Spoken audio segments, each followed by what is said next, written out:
Hi, Rockstars. This is Beth Azor. I wrote a book called the Retail Leasing Playbook.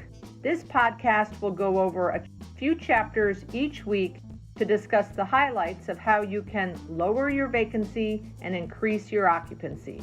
I hope you enjoy it.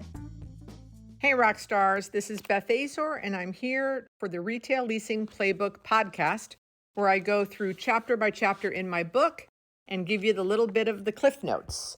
Today's chapter is 54, Play the Long Game. One of the biggest questions I get is, when do I follow up? How often should I follow up?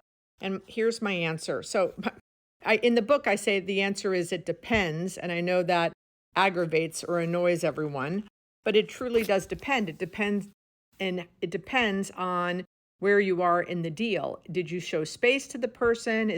Have you just never connected with the prospect?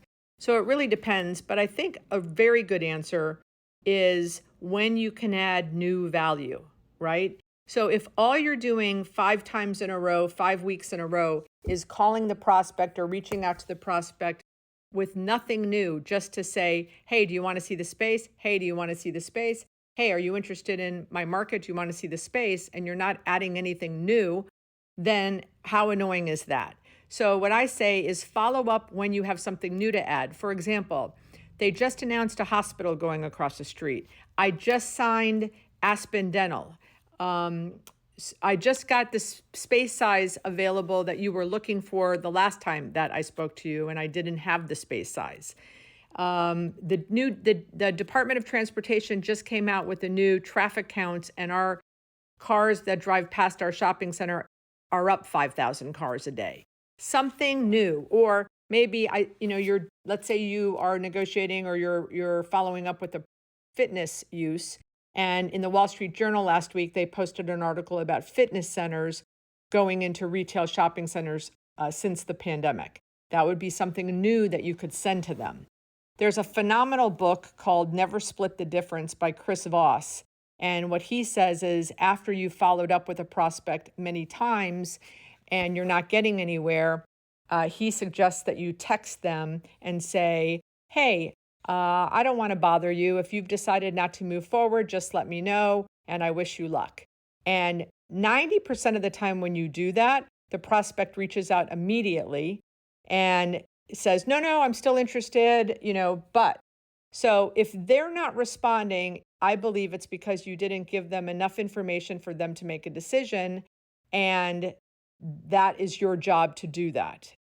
So if they're not responding, you've not done enough work to make sure that they have all of the information necessary. My friend Barry Wolf, I call him the follow-up king.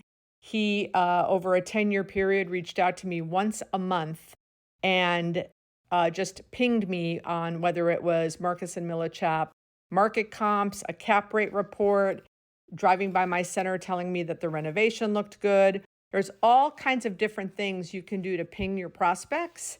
And that's what this chapter is all about, playing the long game.